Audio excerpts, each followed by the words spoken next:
बिहार की राजनीति में एक ऐसा नाम जिसे कोई बाहुबली कहता है तो कोई गरीबों की मसीहा। एक ऐसा नेता जो जेल के पीछे की सलाखों से अपनी चुनाव जीत जाता है, बाढ़ों के दिनों में खुद पानी में उतरकर लोगों की मदद करता है। ये कहानी है राजेश रंजन की उर्फ पप्पू यादव की।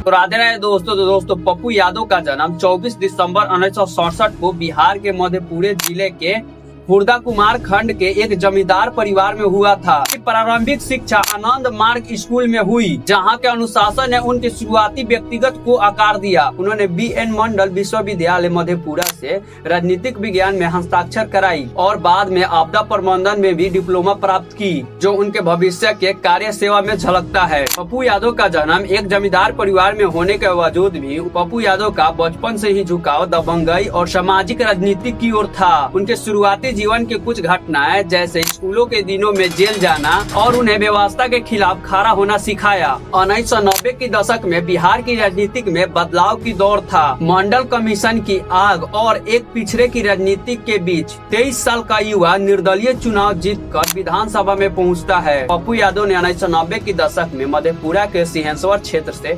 निर्दलीय विधायक के रूप में अपना कैरियर शुरू किया। उस समय उनका छवि इतनी दबंग की थी कि उन्हें बड़े बड़े अपराधी देखकर भी डर जाते थे। उन्होंने लालू प्रसाद यादव को मुख्यमंत्री बनाने में महत्वपूर्ण भूमिका निभाई और ऑपरेशन सिंदूर जैसे घटनाओं में मुख्य पात्र रहे। उनकी सांसद की सफर ऐसी है कि उन्होंने 1991 में पूर्णिया से सांसद बने। उनके परिवार में कहा जाता है कि वे बिहार की इतिहास की सबसे निर्दलीय में से सफल नेता हैं, जिसने कई बार बिना किसी पार्टी के सपोर्ट से खुद अपनी निर्दलीय चुनाव लड़कर कई बार जीत हासिल की। लेकिन ये सफर इनके लिए इतना आसान नहीं था। हत्या के आरोप में इन्हें उम्र कैद की सजा भी सुनाई गई और तिहाड़ जेल का लंबा वक्त पप्पू यादव की दामन विवादों से कभी खाली नहीं रहा। पप्पू यादव के जीवन का सबसे बड़ा मोड़ 14 जून 1998 को आया, जब पूर्णिया के मकवा विधायक अजीत सरकार की हत्या हुई। इस मामले में पप्पू यादव के मुख्य आरोपी बनाया गया। इस मामले में उन्हें 15 साल जेलों में बितानी पड़ी। हालांकि पटना के हाई कोर्ट ने 2013 में उन्हें सबूत के अनुसार छोड़ दिया। फरवरी 2026 में उन्हें फिर से 31 साल पुराने केस को लेकर उन्हें फिर से गिरफ्तारी किया गया, जिसे राहुल गांधी ने राजनीतिक बदल की कार्रवाई करार दी। उन पर आदर्श आचार संहिता की उल्लंघन और बाढ़ों में लोगों की पैसा बांटने का इस तरह का कई सारे उन पे आरोप लगा, लेकिन वे हमेशा इस जन सेवा का नाम देते हैं। विवादों के बीच एक और बार पप्पू यादव ने खुद अस्पतालों में पहुंच जाते हैं और वहां पे जाकर जांच करने लगते हैं कि किस व्यक्ति का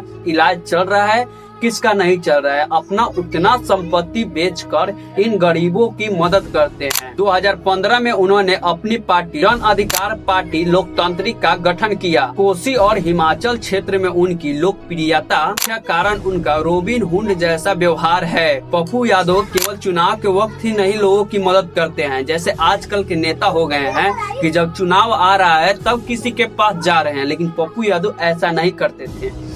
वो कोरोना था तब भी रोडों पर थे और बाढ़ भी आता है तो पप्पू यादव हमेशा जमीन पर ही नजर आते हैं। उन्होंने ऑक्सीजन सिलेंडर से लेकर उन्होंने एम्बुलेंस तक की व्यवस्था की, जिसकी वजह से उन्हें जेल भी जाना पड़ा और उनकी जितना वो मंथली आता है वे सब हिस्सा गरीबों में मदद कर रहे थे। वे पहली बिहार की ऐसा नेता बन गए जो अपनी मंथली में से लोगों की मदद करते हैं। उनकी वोट अधिकार यात्रा और जनता दरबार ने उन्हें सीधा आम आदमी से जोड़ता है। 2014 में पूर्णिया से जीत हासिल कर पप्पू यादव ने दिखा दिया कि पप्पू यादव को नजरअंदाज करना नामुमकिन है। मार्च 2024 में पप्पू यादव ने कांग्रेस पार्टी से अपनी पार्टी को मिला लिया। उन्होंने अपना संकल्प लिया कि हम प्रधानमंत्री राहुल गांधी को बनाएंगे। 2024 में उन्होंने पूर्णिया लोकसभा सीट पर राजद और जेडीयू के दोनों उम्मीदवार को हराकर और उन्होंने अपनी व्यक्तिगत प्रभाव का ताकत दिखाया। 2025 में उन्होंने कांग्रेस के अकेले चुनाव लड़ने के लिए सलाह दे रहे थे, जिससे राजद के साथ उनकी तनाव दिख रहा था, लेकिन उनके बेटे सार्थक रंजन की IPL में एंट्री ने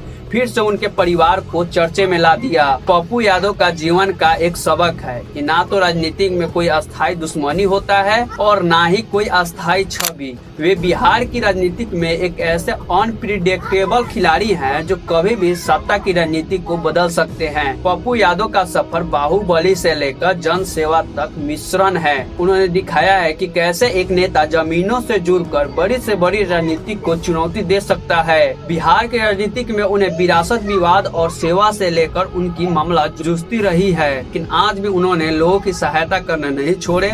1990 से लेकर आज भी उन्होंने लोगों की मदद करते हैं। ऐसा नेता को हम कुछ भी कर सकते हैं। राजनीतिक में भी इन्हें किसी ने कहा कि दबंग नेता है, किसी ने कहा कि गरीबों का मसीहा है। आपकी क्या राय है इनके बारे में, आप कमेंट में बता सकते हैं। तो फाइनली गाइस आज का वीडियो खत्म करते हैं। आई होप कि वीडियो देखकर आप सभी को अच्छा लगा होगा। अगर अच्छा लगा तो प्लीज वीडियो को लाइक कीजिए, चैनल को सब्सक्राइब कीजिए। चलिए मिलते हैं नेक्स्ट वीडियो में, तब तक के लिए बाय बाय।